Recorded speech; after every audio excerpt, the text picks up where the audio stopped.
Hello friend, इस video में हम एंशिएंट इंडिया का पार्ट 3 देख रहे हैं जिसमें हम महाजनपद पीरियड और मगध एम्पायर जो सबसे पावरफुल किंगडम था हमारे एंशिएंट इंडिया, सबसे लास्ट वाला पार्ट जो है एंशिएंट इंडिया का, उसमें सबसे जो पावरफुल किंगडम था वो मगध एम्पायर था जो 600 बीसी से शुरू होता है और 700 बीसी तक चलता है, जो कि एंशिएंट इंडिया का सबसे लास्ट वाला पार्ट है। और इसके प्रीवियस वीडियो जैसे कि Indus valley civilisation first video था, सेकंड वीडियो वैदिक सिविलाइजेशन, तो ये सारी चीजें हमने डिस्कस की थी। अब इस करंट वीडियो में हम मगध एम्पायर और उससे इमर्जेंस जितने भी किंगडम थे उसके बारे में डिस्कस करेंगे। महाजनपद का मतलब ग्रेट किंगडम या बिग डिस्ट्रिक्ट या प्रोविंसेस से होता है, जिसमें महा का मतलब ग्रेट, जन का मतलब पीपल और पद का मतलब फूट, मतलब ऐसा क्षेत्रीय भूभाग जिसमें महान लोगों के पैर पड़े और वहां पे एक बहुत बड़ा साम्राज्य स्टैब्लिश हो गया, जैसे मगध हो गया, मगध, अवध, इस तरीके की बहुत सारे किंगडम डेवलप हो गए, तो उसे हम महाजनपद के नाम से जानते हैं, जो 6th सेंचुरी बीसी से हमारे एग्जिस्टेंस में आए थे। उसके पहले का जो टाइम पीरियड है वो लेटर वैदिक पीरियड का टाइम पीरियड होता है।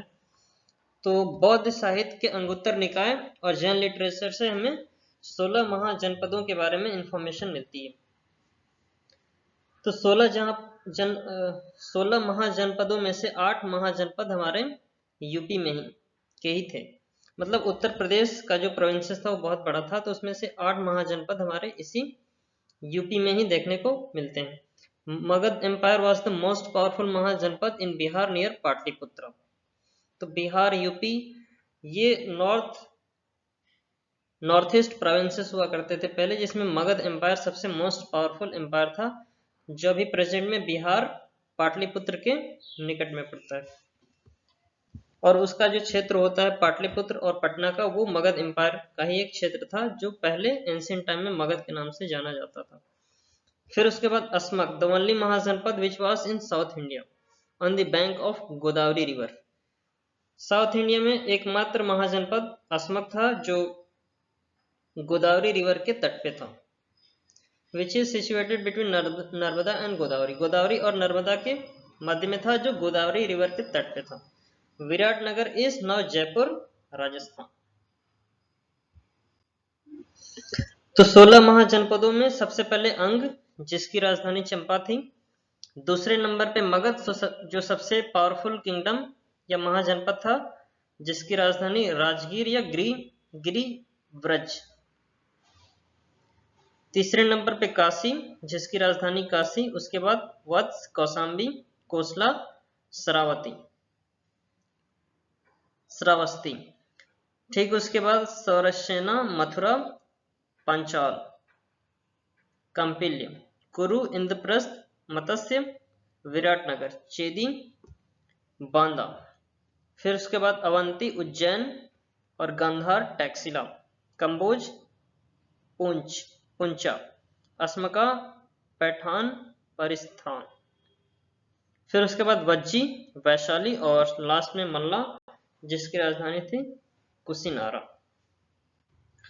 महाजनपद पीरियड जो 600 बीसी से लेके 712 एडी के मध्य जितने भी बड़े बड़े साम्राज्य स्टेब्लिश और डेवलप हुए, वो सब महाजनपद पीरियड में हुए, जो कि लेटर वैदिक पीरियड के ठीक बाद वाला समय है, जिसमें मगध एम्पायर सबसे पावरफुल किंगडम था, जिसमें बहुत सारी डायनेस्टीज रूल करती हैं। तो सबसे पहले हर्यंग डायनेस्टी है, जिसके फाउंडर बिम्बिसार हैं, जो 544 से लेकर 492 बीसी के मध्य था।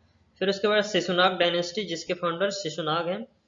और तीसरे नंबर पे नंद डायनेस्टी, जिसके फाउंडर महापद्मानंद, जो 412 बीसी में स्टैब्लिश हुआ था। मौर्यन डायनेस्टी, जिसके फाउंडर चंद्रगुप्त मौर्य हैं, जो 322 बीसी में अपना साम्राज्य स्टैब्लिश करते हैं। फिर उसके बाद गुप्ता डायनेस्टी, जिसके फाउंडर कुमार गुप्त। तो महाजनपद काल में सबसे पहला डायनेस्टी हर्यंग डायनेस्टी है, जो मगध एम्पायर में सबसे पहले हर्यंग डायनेस्टी आएगी, जो 544 से लेकर 492 बीसी, जिसके फाउंडर बिम्बिसार हैं, जो 545 में अपना किंगडम स्टैब्लिश करते हैं, जिन्हें हम सिरेनिक या सिरेनिया के नाम से भी जानते हैं। उनके कोर्ट फिजिशियन जीवक थे, जो उज्जैन गए थे medical treatment of king Avanti. Wife of Bimbisara Kosala Devi, Kshema या चेलेना? कोसला देवी, क्षमा और Chellana. Bimbisara was contemporary of Buddha and Mahavira. Buddha और महावीर के समकालीन थे बिम्बिसार, और बुद्ध से मिलने भी गए थे। जब बुद्ध घर छोड़ के फॉरेस्ट में गए थे तो वहां पे बिम्बिसार उनसे मिलने आते हैं। Bimbisara patronized Buddha his son was Ajatashatru. तो बिम्बिसार के जो पुत्र थे अजात शत्रु थे, जिन्होंने फादर का मर्डर किया था, मतलब कत्ल किया था, इसीलिए अजात शत्रु को हम पितृ हंता के नाम से जानते हैं। तो अजात शत्रु भी बुद्ध और महावीर के समकालीन थे। उसके बाद his son was Udayan. Udayan establish Pataliputra and made his capital. The last king of dynasty is Nagdashak. तो पाटलिपुत्र जो आज का पटना है, उसके जो पाटलिपुत्र कैपिटल जो बनाया गया था वो उदयन के द्वारा बनाया गया था, और ये लास्ट किंगडम थे नागदशक डायनेस्टी के। Sorry, last king of this dynasty is Nagdashak. तो हारेंग डायनेस्टी के सबसे लास्ट किंग कौन होंगे? तो नागदशक हो जाएंगे। नंदा डायनेस्टी 344 से लेके 334 बीसी। सबसे पहला अटैक होता है फॉरेनर्स के द्वारा, जिसमें कि मैसेडोनिया का जो शाह होता है अलेक्जेंडर, वो इंडिया पे 326 बीसी में अटैक करता है। नंदा डायनेस्टी के फाउंडर महापद्मानंद हैं, जो 412 में अपना किंगडम एस्टेब्लिश करते हैं। He was first Shudra king of Magadha. He had large army. He was called Ugrasena, also known as Sarukha Rantaka. He was also known as second Parshuram. The last king of Nand dynasty is Dhanananda. फिर उसके बाद Alexander का attack होता है, जिसका birth 356 BC और place Macedonia में होता है। फिर जब वो इंडिया पे अटैक करता है तो उसमें सबसे पहले बैटल ऑफ हाइड्रोपास या बैटल ऑफ वितास्ता या झेलम, जो अलेक्जेंडर और पोरस के बीच में होता है, जिसमें अलेक्जेंडर पोरस को डिफीट कर देता है।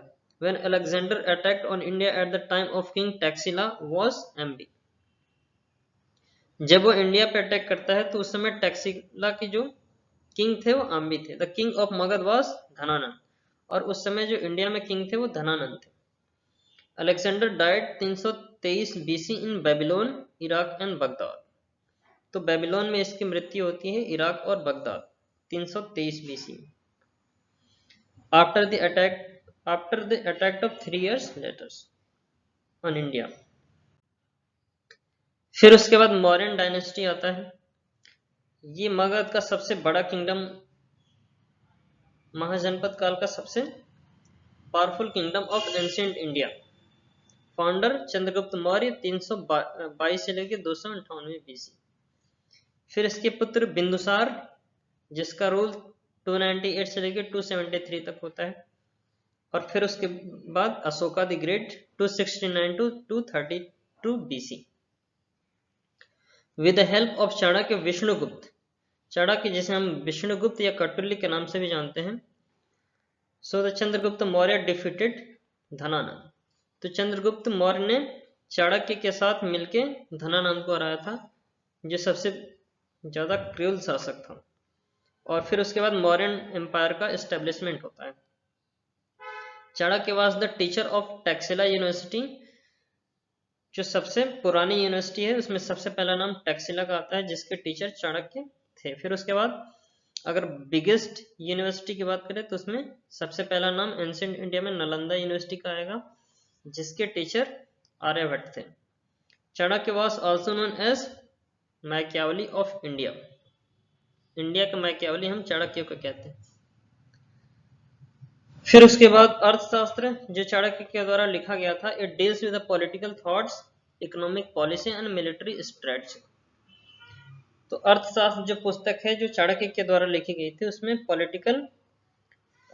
पॉलिटिकल थॉट्स है जो किंगडम थे उस समय के, इकोनॉमिक पॉलिसी क्या रही थी, और मिलिट्री स्ट्रेटजी के बारे में अर्थशास्त्र में बताया गया। फिर उसके बाद अर्थशास्त्र कंटेन 15 धानीकरण, अधिकरण। अर्थशास्त्र जो है वो 15 अधिकरण में या पार्ट्स में डिवाइडेड है, जिसमें 180 टॉपिक्स या चैप्टर्स हैं। अर्थशास्त्र मैन्युस्क्रिप्ट वाज डिस्कवर्ड बाय आर्य शमा शास्त्री। इसका जो मैन्युस्क्रिप्ट था वो आर्य शमा शास्त्री के द्वारा डिस्कवर्ड किया गया था। Greek used to called Chandragupta by the name of Sandrocottus.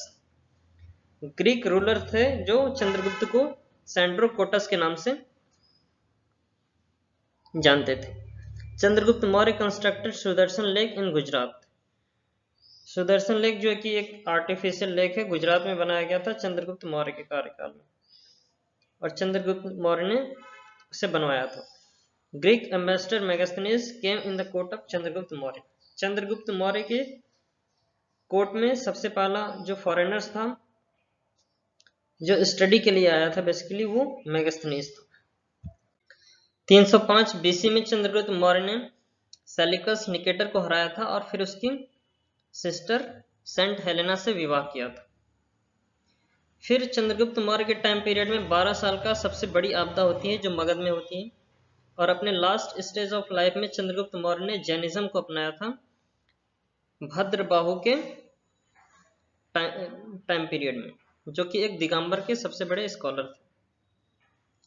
He went to Sravan-Belgola in Karnataka with Jain परंपरा. He ended his life with adopting some लेखना।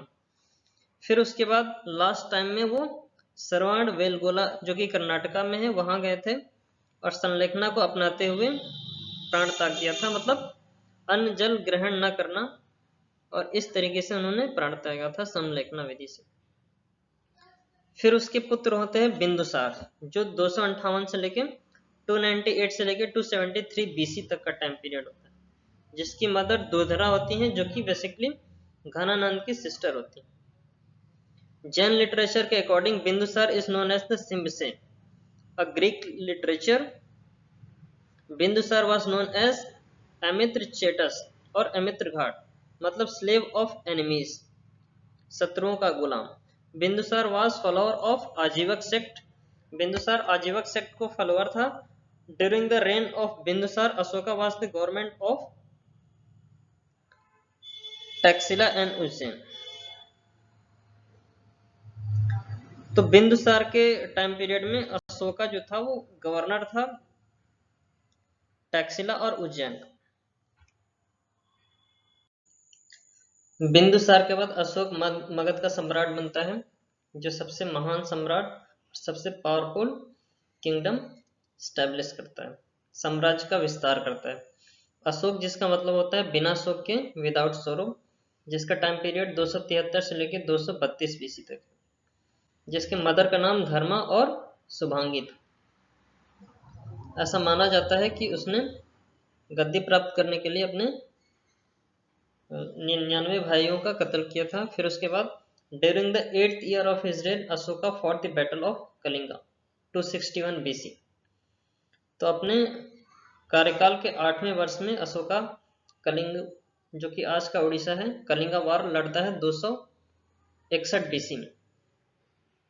और last stage after adopted Buddhism Ashoka visited बोध गया, और Buddhism को अपनाते हुए अशोका बोध गया विजिट किया था। फिर उसके बाद major rock edicts of Ashoka, जो कि 14 में मेंशन है, जिसकी स्क्रिप्ट ब्राह्मी या खरोष्टी है और जिसकी लैंग्वेज प्राकृत लैंग्वेज।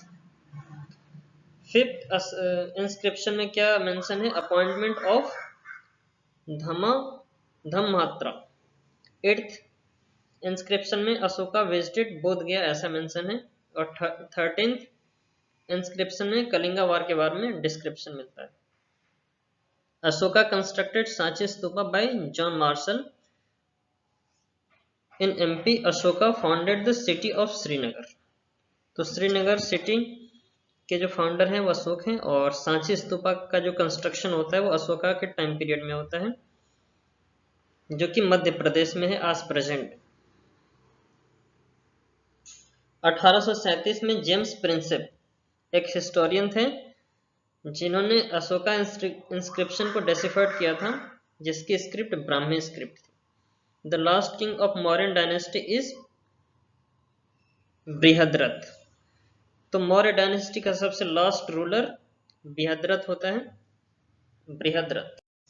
मौर्य डायनेस्टी के बाद सबसे लास्ट डायनेस्टी मगध एम्पायर की गुप्ता डायनेस्टी, जिसे हम golden age of ancient India के नाम से भी जानते हैं, जिसके फाउंडर श्रीगुप्त हैं, फिर उसके बाद घटोत्कच, और उसके बाद चंद्रगुप्त फर्स्ट, फिर उसके बाद समुद्रगुप्त, चंद्रगुप्त टू, कुमारगुप्त और स्कंदगुप्त।